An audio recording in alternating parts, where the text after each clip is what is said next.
Abramos as Escrituras na carta do apóstolo Paulo aos Colossenses, capítulo 1. Os irmãos que puderem, vamos fazer esta leitura de pé.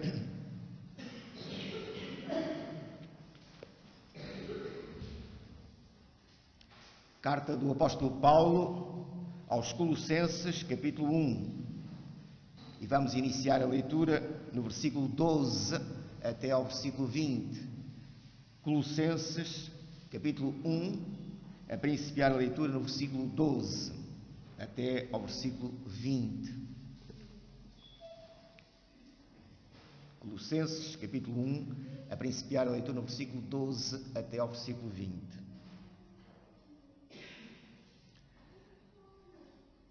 Dando graças ao Pai, que nos fez idóneos para participar da herança dos santos na luz, o qual nos tirou da potestade das trevas e nos transportou para o reino do Filho do seu amor, em quem temos a redenção pelo seu sangue, a saber, a remissão dos pecados, o qual é a imagem do Deus invisível, o primogênito de toda a criação, porque nele foram criadas todas as coisas que há nos céus e na terra, visíveis e invisíveis, sejam tronos, sejam dominações, sejam principados, sejam potestades.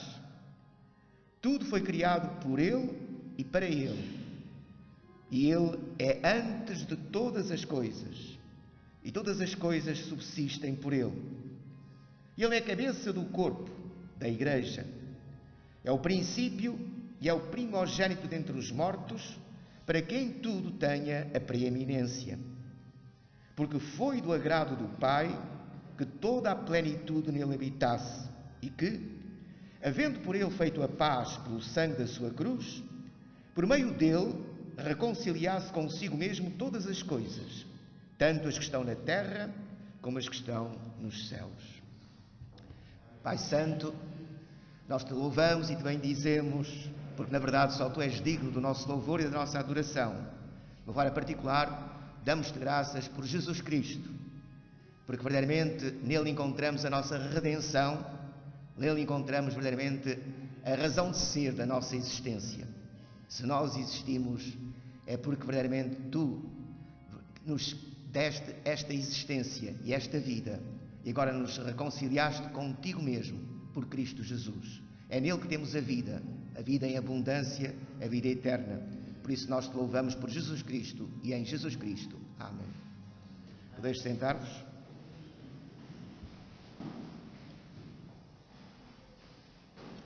Este é um texto maravilhoso, de grande profundidade teológica, mas certamente que não iremos abordar nem toda essa plenitude, seria para um curso de teologia, mas pelo menos temos aqui muita matéria para a nossa edificação espiritual, que essa sim é extremamente importante para as nossas vidas.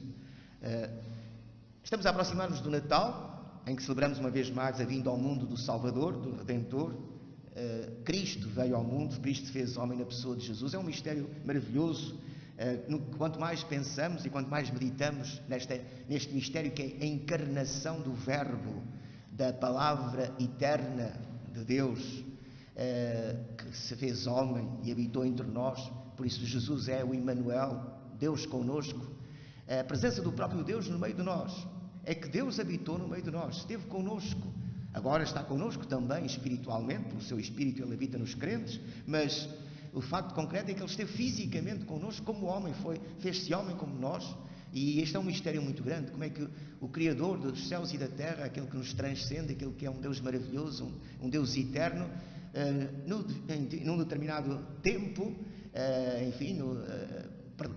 determinado por Ele e certamente cumprindo o seu eterno conselho, num determinado tempo da nossa história, Ele fez-se homem, Ele participou da nossa história, Ele esteve connosco.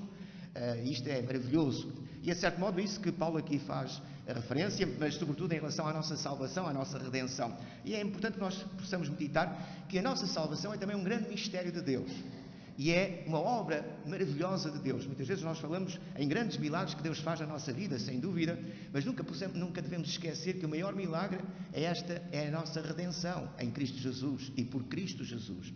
Paulo começa por dizer, aliás, nos versículos anteriores, Paulo diz para que se fala aos crentes, e é uma das razões porque escreveu esta carta à igreja de Colossos, no versículo 10, por exemplo, é para que possais andar dignamente diante do Senhor. Portanto, para que possais andar dignamente diante do Senhor, agradando-lhe em tudo, frutificando em toda a boa obra e crescendo no conhecimento de Deus. Portanto, Paulo está falando aos crentes para exortando-os, portanto, a que andem dignamente como filhos de Deus. E depois diz, dando graças ao Pai, a nossa vida, então no versículo 12, dando graças ao Pai, a nossa vida deve ser uma vida de contínua gratidão. Porque, na verdade, nós recebemos tudo gratuitamente e sem o merecermos de Deus. Portanto, a nossa vida tem que ser uma vida de contínua gratidão. Em cada momento, em cada circunstância da nossa vida, nós devemos estar gratos para com Deus. Dando graças ao Pai, que nos fez idóneos, de uma forma muito particular, como dissemos, pela nossa salvação. Porque Ele nos fez idóneos para participar, da herança dos santos na luz. Notai, nós estávamos em trevas, como diz o texto do versículo 13, nós estávamos sob o domínio das trevas, debaixo do poder das trevas, um poder tremendo. Nós nunca podíamos sair desse jugo a que estávamos submetidos. Satanás é poderoso e nós não poderíamos nunca sair desse domínio de Satanás, desse poder das trevas. Mas aprova Deus ir lá libertar-nos. Reparem, o qual nos tirou da potestade das trevas. Vejam bem a expressão usada por Paulo, está muito bem traduzida, usada por Paulo, portanto, que nos transportou, Ele nos tirou da potestade das trevas e nos transportou, Deus nos tirou da potestade das trevas e nos transportou para o reino do Filho do seu amor. Vejam, esta ação maravilhosa de Deus. Estávamos escravos do pecado, sob o domínio do pecado, sob o domínio das trevas, e Deus foi lá buscar-nos, tirou-nos de lá, libertou-nos e transportou-nos. A imagem é bastante carregada de sentido, Nos transportou para o reino do Filho do seu amor, ou seja, da soberania das trevas, nos transportou para a soberania de Cristo. Deixámos de estar sob o senhorio de Satanás para estarmos agora sobre o senhorio de Cristo. Ou seja, Deus nos libertou do poder das trevas e nos trouxe para a sua maravilhosa luz.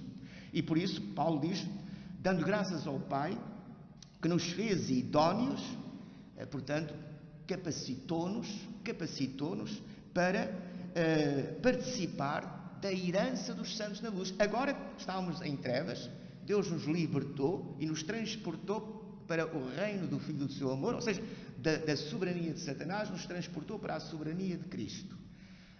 Das trevas para a luz. E agora, o facto de estarmos na luz, isso leva-nos a desfrutar de uma herança eterna. Em Cristo nós temos uma herança. A herança de Cristo, não esqueçamos, é a nossa herança. Nós somos filhos de Deus em Cristo Jesus. E nós somos, portanto, herdeiros de Deus. E somos co-herdeiros de Cristo. A herança de Cristo, na luz, é a nossa herança. A herança de todos os santos. Santos são todos aqueles que estão em Cristo. Santos são todos aqueles que foram separados por Deus, precisamente do poder das trevas, e trazidos por Deus, transportados por Deus para o reino da luz. E, portanto, esta ação de Deus faz de nós filhos seus em Cristo Jesus. É também uma ação regeneradora.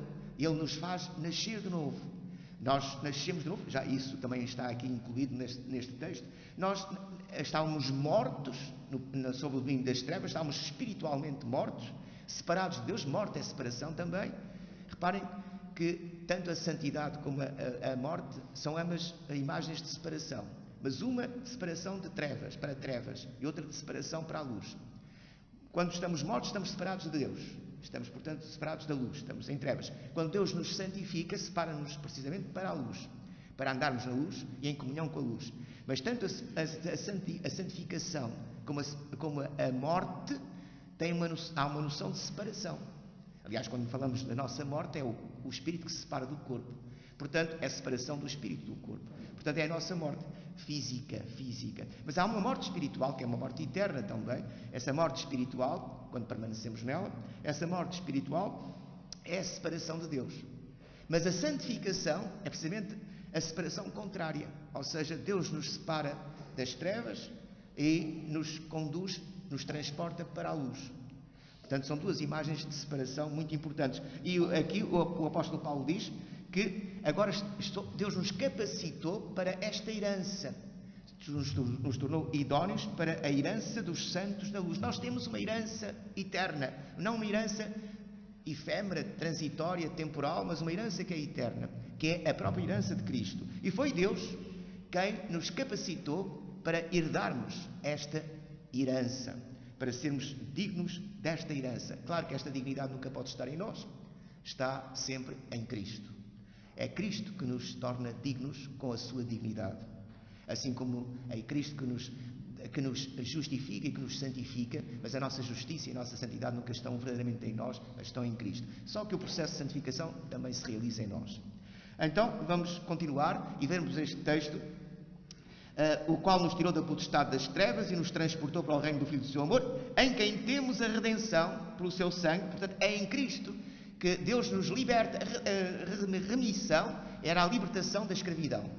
Quando alguém estava escravo e havia, portanto, quando alguém queria libertar um escravo, tinha que pagar um preço para a libertação desse escravo. Portanto, esse preço era a remissão. Era chamado a remissão. Portanto, e quem quisesse, portanto, libertar um escravo, tinha que pagar um preço de libertação ou de remissão. E nós éramos escravos de Satanás. E, portanto, o que Paulo diz é que foi Cristo que pagou o preço da nossa remissão. E o preço é o seu sangue. O seu sangue vertido na cruz do Calvário. O seu sangue vertido na cruz do Calvário é o preço para a nossa redenção ou remissão. Portanto, nós éramos escravos, mas fomos libertados. Alguém pagou um preço da nossa libertação. Alguém nos remiu. E quem nos remiu foi Jesus Cristo. Com que preço? Com que valor? O seu próprio sangue vertido na cruz do Calvário. Portanto, se nós somos salvos pela graça, não esqueçamos que isso custou um elevado preço a Cristo. Aquilo que é graça para nós foi um tremendo preço, foi um elevado preço para Cristo. A sua própria vida, o seu sangue vertido na cruz do Calvário. E, portanto, é nele que temos a redenção. E Paulo procura levar os seus leitores, procura levar os crentes da igreja de Colossos, portanto, ao fascínio, ao deslumbramento. Sabeis quem é este que vos libertou, que vos remiu, estando vós escravos, sob o domínio das trevas, ele vos tirou das trevas e vos transportou para a luz, para o reino do Filho do seu amor, para debaixo da soberania de Cristo. E agora, Cristo pagou o preço da vossa libertação. Cristo pagou o preço da vossa redenção. Sabeis quem é este que com o seu próprio sangue vos remiu e vos salvou? E quando nós somos confrontados com este mistério que é Cristo, Paulo fala muitas vezes do mistério, não só aqui, como noutras cartas, sobretudo em Efésios, do mistério de Deus que é Cristo, um mistério oculto em Deus desde sempre, mas que foi revelado agora, na plenitude dos tempos, este mistério que é Cristo.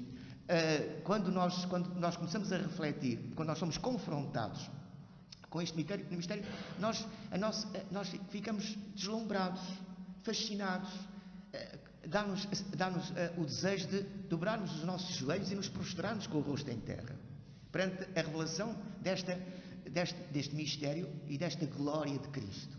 Reparem bem, quem é Jesus Cristo? É que os homens falam, bem, e hoje então falam até demais, porque dizem muitas asneiras acerca de Jesus. Mas o fato concreto é que nós falamos, nós crentes mesmo, porque é que nós somos cristãos? Porque é que nós somos cristãos? Porque afirmamos que Jesus é o Cristo. E somos os únicos No mundo inteiro, em todas as religiões, somos os únicos que afirmamos que Jesus é o Cristo, por isso é que somos cristãos. As pessoas, claro, o Jesus da história é incontornável. É incontornável. Ninguém pode negar a existência de Jesus. Quem é Jesus? Este é que é o grande problema. É a grande questão. Aliás, foi essa questão que Jesus colocou logo aos seus discípulos. Quem dizem os homens ser o Filho do Homem, não é? E depois deu origem à célebre afirmação de Pedro, que é o fundamento da Igreja: tu és o Cristo, o Filho de Deus vivo. Esta afirmação de Pedro é a pedra sobre a qual está fundamentada a Igreja. Esta é a afirmação de Pedro, é a pedra sobre a qual está fundamentada a Igreja. Tu és o Cristo, o Filho de Deus vivo. Por isso Jesus diz: também te digo que tu és Pedro, e sobre esta pedra edificarei a minha Igreja, e as portas do inferno não prevalecerão contra ela. Mas também Jesus disse: bem-aventurado és tu, Simão, filho de Jonas, porque te não revelou a carne nem o sangue, mas meu Pai que está nos céus. Claro que afirmar que Jesus é o Cristo só pela graça de Deus, só pela revelação de Deus, só pelo Espírito Santo. Paulo dirá várias vezes que ninguém pode dizer que Jesus é o Senhor ou que Jesus é o Cristo, senão pelo Espírito Santo. Portanto, a reconhecer que aquele homem que nasceu em Belém, aquela criança que nasceu em Belém, que cresceu como nós, que se fez homem como nós e que acabou por morrer na cruz do Calvário e também por ressuscitar e subir aos céus, esse homem é o Cristo. Este homem é o Filho de Deus. Este homem é o Emmanuel, Deus connosco. Para discernirmos naquele bebé ali o Filho de Deus, para descobrir, para descortinarmos, para termos uma visão de Deus na cruz do Calvário, na pessoa do seu Filho Jesus, é preciso sermos iluminados pelo Espírito Santo. Ninguém por si mesmo chega a essa conclusão. Vê do que os homens dizem acerca de Jesus, basta ver os filmes acerca de Jesus, basta ver os livros que se dizem acerca de Jesus, por aqueles que não têm o Espírito Santo, as asneiras que dizem acerca de Jesus. Mas nós temos o privilégio de conhecer Jesus pelas Escrituras e compreendermos quem é Jesus, não só por aquilo que as Escrituras nos dizem, mas porque o Espírito Santo nos dá entendimento para compreender as Escrituras e nos ilumina a nossa mente para que possamos verdadeiramente olhar para Jesus e ver na face de Jesus a glória do Pai, a glória de Deus. E isso leva-nos à adoração, leva-nos ao louvor, leva-nos não a discutir teologicamente quem é Jesus, mas a dobrar os nossos joelhos e a ficarmos deslumbrados perante esta maravilhosa revelação que é Jesus. E reparem, quem é então Jesus? Vê todo o mistério por detrás da pessoa de Jesus. Jesus é nem mais nem menos do que a imagem do Deus invisível. Deus é Espírito e nós nunca podemos ver a Deus. Os homens tinham noção dessa realidade no Velho Testamento. Ninguém podia ver a Deus. Aliás, quando Deus se revelava de uma forma mais maravilhosa, eles ficavam aterrorizados porque pensavam que iam morrer. Porque eles tinham noção de que a glória de Deus era tão grande, infinita, e eles eram criaturas finitas, que se Deus se manifestasse em toda a sua glória, o homem ficava feito em pó, era totalmente destruído. A revelação da glória de Deus na sua plenitude, destruía por completo o homem, esmagava por completo o homem.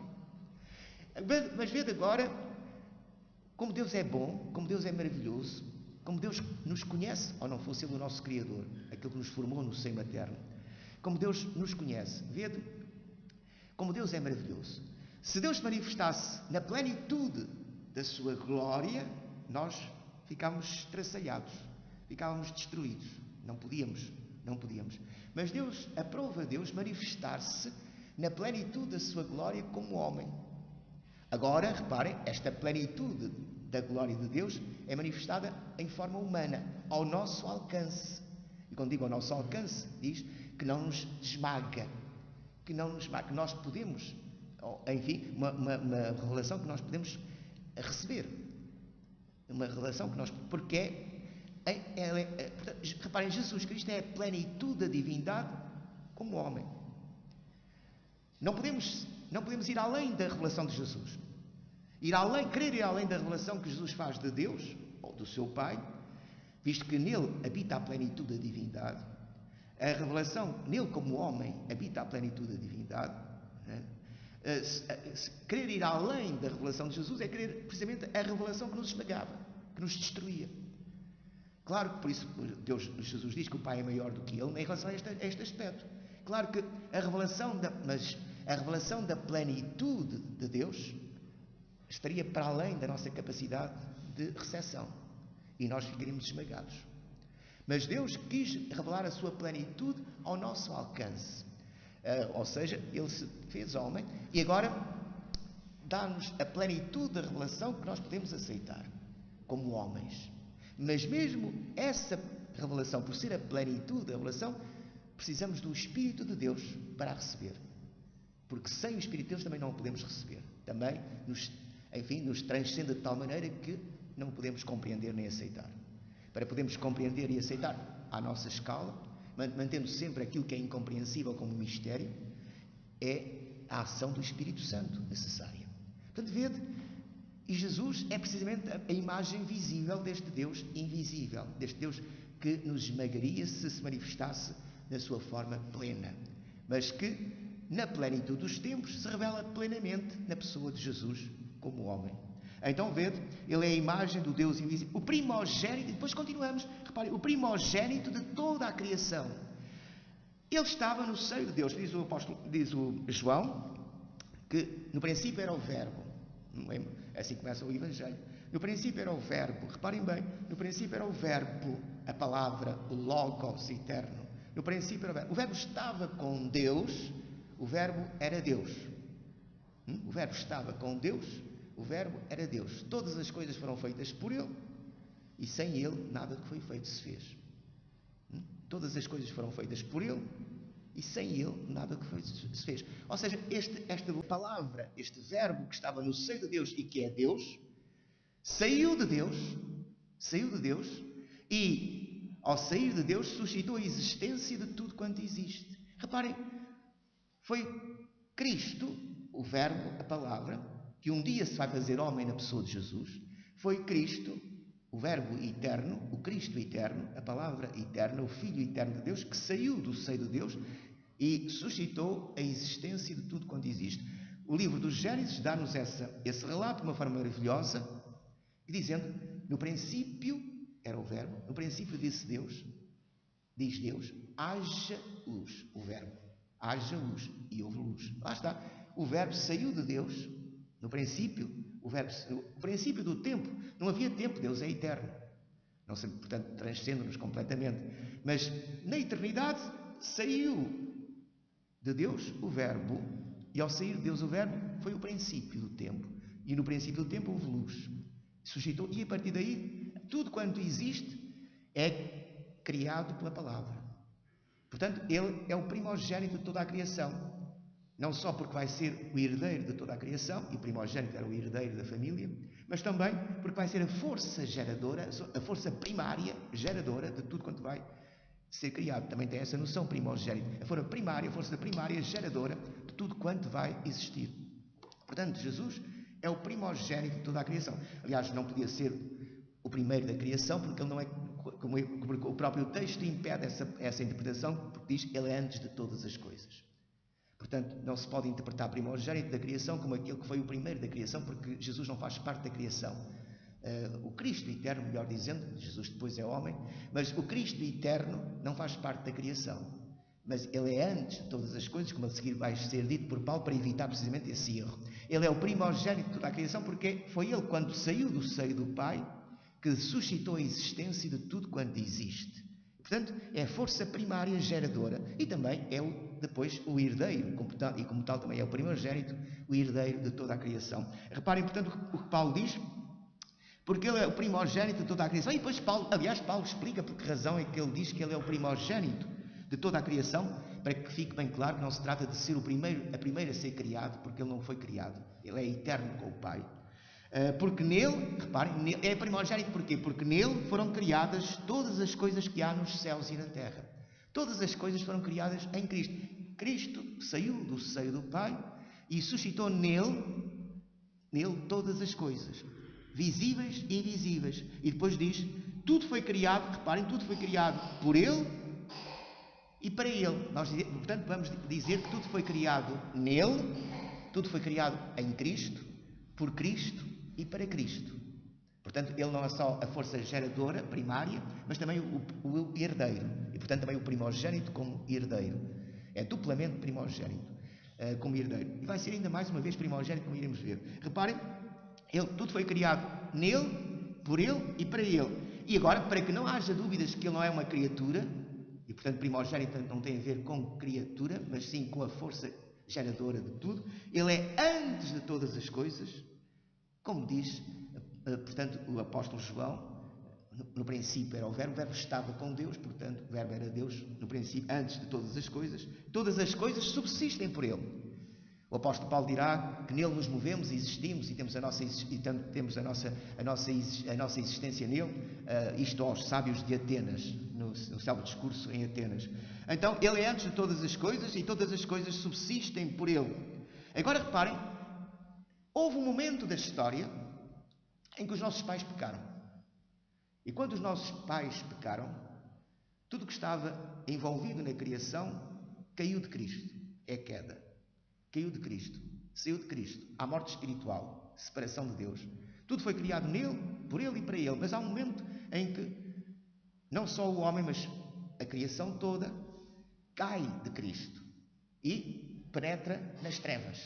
Fica sob o domínio das trevas. Fica, portanto, sob o domínio das trevas. Morte espiritual, afastamento de Deus. E não há possibilidade de vida, senão que o próprio Deus volte a dar vida àquilo que morreu. E é isso que é o Evangelho. É isso que é o Evangelho. E agora, a boa nova é esta. Tudo está perdido. Parece que Satanás foi vitorioso, destruiu a obra de Deus, mas a obra de Deus e o plano de Deus e o propósito de Deus não pode ser destruído por Satanás nem por ninguém. Portanto, Deus vai agora fazer algo maravilhoso. É voltar a congregar em Cristo todas as coisas. Voltar a congregar em Cristo todas as coisas que saíram dele. Ou seja, os nossos pais pecaram, tudo caiu de Cristo. Mas Deus vai enviar um homem, o seu próprio Filho, o Cristo eterno. E este homem, Jesus, vai de novo agregar a si, ao Cristo eterno, todas as coisas. É o segundo Adão, é o novo Adão, que vai verdadeiramente, de novo, congregar todas as coisas em Cristo. É este homem, Jesus, que realmente faz com que todas as coisas sejam agregadas de novo ao Cristo eterno, ao Verbo eterno, agora na sua pessoa humana, que é Jesus. E, portanto, reparem que este grande mistério é agora desenvolvido por Paulo no versículo seguinte. Ele é a cabeça do corpo, da igreja. Agora reparem, o que é que significa a cabeça do corpo? Ou seja, ele é o chefe supremo, mas não só. Ele é a fonte da vida. Antigamente pensava-se que se morria quando o coração parava. Agora é quando, sabe-se que não é bem propriamente isso, mas é quando a mente, é na mente que está a morte. Não é propriamente no coração, é na mente. E, portanto, reparem, a cabeça é a mente. É onde está a vida, o poder da vida. Claro que o coração é fundamental para impulsionar o sangue e para fazer o sangue circular também na mente. Mas o facto concreto é que é quando é na mente que está o momento da morte. Não é já no coração, é na mente. E, portanto, ou seja, Jesus é a cabeça. É, digamos, a fonte da vida. E não só, reparem, ele é a cabeça do corpo, da igreja. Agora, vejam bem o que Paulo diz. Tudo tem sentido. É o princípio, já tínhamos visto. No princípio era o verbo, é o princípio, a força geradora, o primogênito da criação. E o primogênito, reparem, ele era o primogênito de toda a criação e agora é também o primogênito dentre os mortos, para que em tudo tenha a preeminência. Ou seja, tanto na primeira criação como na segunda criação, ou seja, nós agora somos gerados de novo em Cristo, ou seja, Deus nos ressuscita juntamente com Cristo. Esta passagem das trevas para a luz, esta passagem das trevas para a luz, Deus, não esqueçam, Deus foi-nos buscar e libertar-nos das trevas e transportou-nos para a luz. Isto chama-se no Evangelho passar da morte para a vida. E o que Paulo diz e o que o Evangelho diz é que nós ressuscitamos juntamente com Cristo. Quando Cristo ressuscitou, nós ressuscitamos juntamente com Cristo. E agora partilhamos a vida de Cristo. A nossa vida já está escondida com Cristo nos céus. Aliás, é o que mais à frente irá dizer Paulo. A nossa vida já está escondida com Cristo nos céus. Portanto, nós ressuscitamos juntamente com Cristo. Quando Deus deu a vida a Cristo, que tinha morrido, como sabem, quando Cristo ressuscitou, quando Deus deu vida a Cristo, ressuscitou-nos juntamente com Ele e nos fez herdeiros de Deus. E Cristo sobe aos céus e nós também subiremos aos céus. Portanto, mas tudo isto é consequência precisamente da ação de Deus e da morte de Cristo. E Deus, portanto, através da morte de Cristo, nos salva, nos redime, nos dá a vida eterna. E essa vida depois se torna visível na ressurreição de Cristo. E nós ressuscitamos juntamente com Cristo. Então reparem, Cristo é de novo a força geradora da nossa vida eterna. É de novo a força geradora desta nova vida que temos. É em Cristo que temos esta nova vida. Portanto, Ele é o primogénito de toda a criação e é o primogénito da nova criação, dos novos céus e da nova terra, onde habita a justiça. Por isso todas as coisas são congregadas de novo em Cristo, tanto as que estão na terra como as que estão nos céus. Diz Paulo aos Efésios, e aqui também. Portanto, vejam este grande mistério que nos deve fascinar. Falamos de Jesus, mas quem é Jesus para nós? E a esmagadora maioria, não tenho qualquer dúvida, a esmagadora maioria, não digo dos homens, digo dos cristãos e evangélicos, para ser mais concreto. A maioria dos cristãos evangélicos está muito longe deste mistério.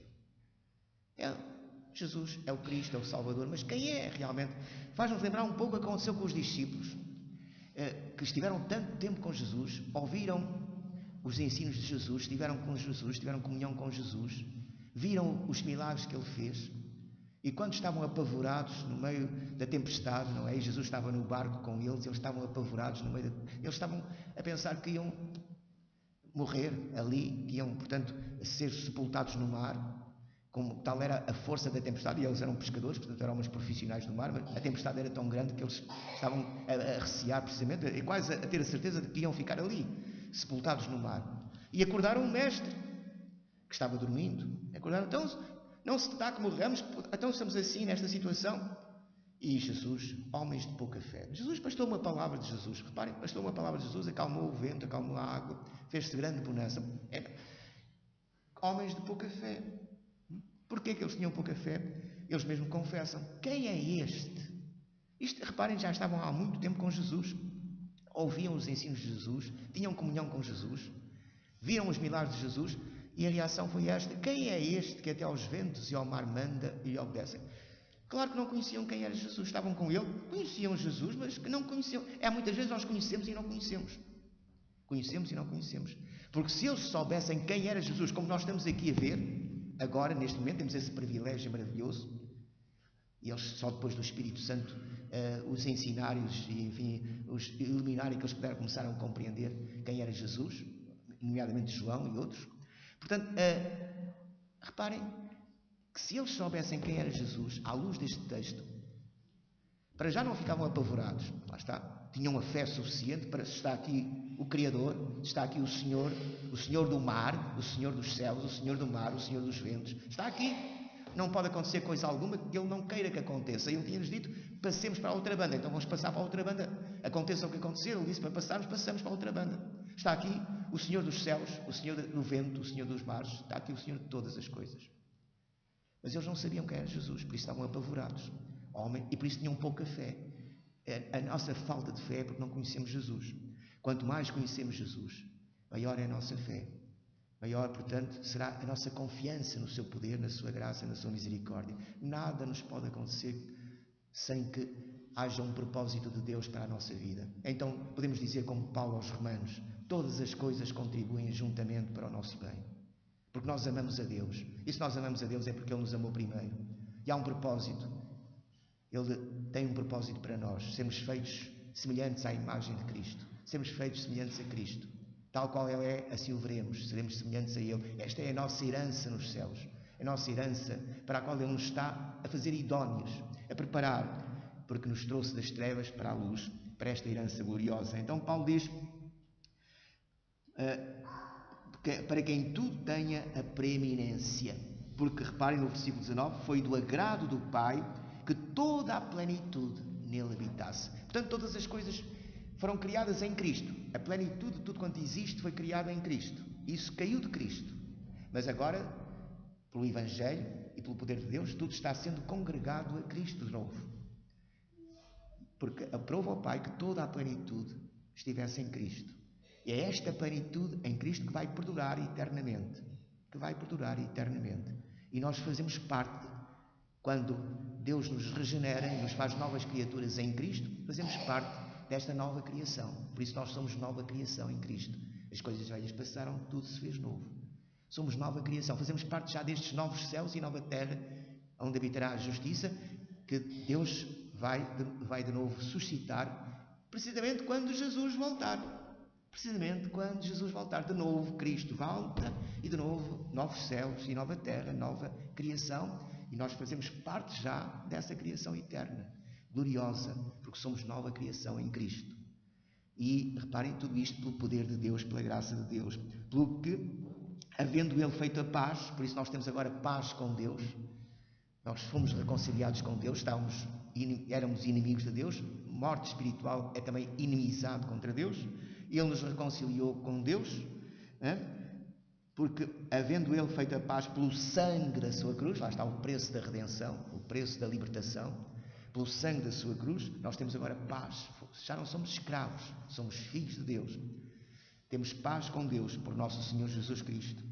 Havendo por Ele feito a paz, pelo sangue da sua cruz, por meio dele, por meio de Cristo, sempre por meio de Cristo, reconciliar-se consigo mesmo, reparem, todas as coisas, tanto as que estão na terra como as que estão nos céus. Por isso, este mesmo apóstolo Paulo dirá na carta aos Romanos que a própria criação, que ficou sujeita ao pecado devido à queda do homem, a própria criação ficou sujeita ao pecado, não por sua vontade, mas porque a queda do homem levou a essa sujeição. Ela aguarda com ansiedade a manifestação da glória dos filhos de Deus.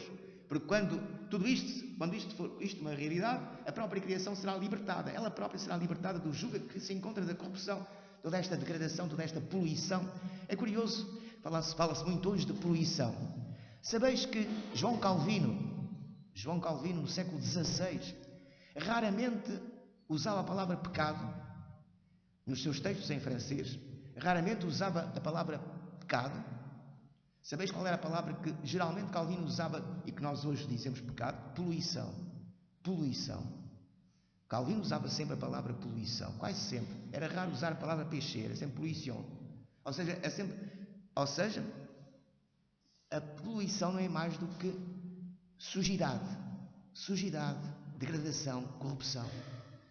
Isso é o pecado. Fala-se muito hoje de poluição. Penso que seria bom rever a literatura de Calvino, não é? Podia certamente tocar muito nas consciências das pessoas, porque as pessoas não sabem o que é pecado muitas vezes, mas poluição sabem o que é. Poluição sabem o que é. Pois é, isso é o que existe na vossa vida espiritual, é poluição. Separação de Deus é poluição.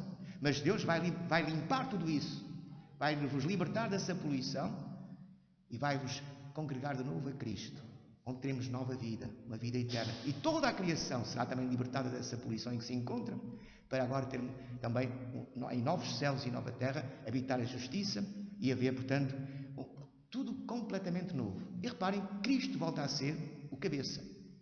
Cristo volta a ser o primogênito desta nova criação. Glorifiquemos a Cristo, exaltemos a Cristo. Glória ao nosso Senhor. Amém.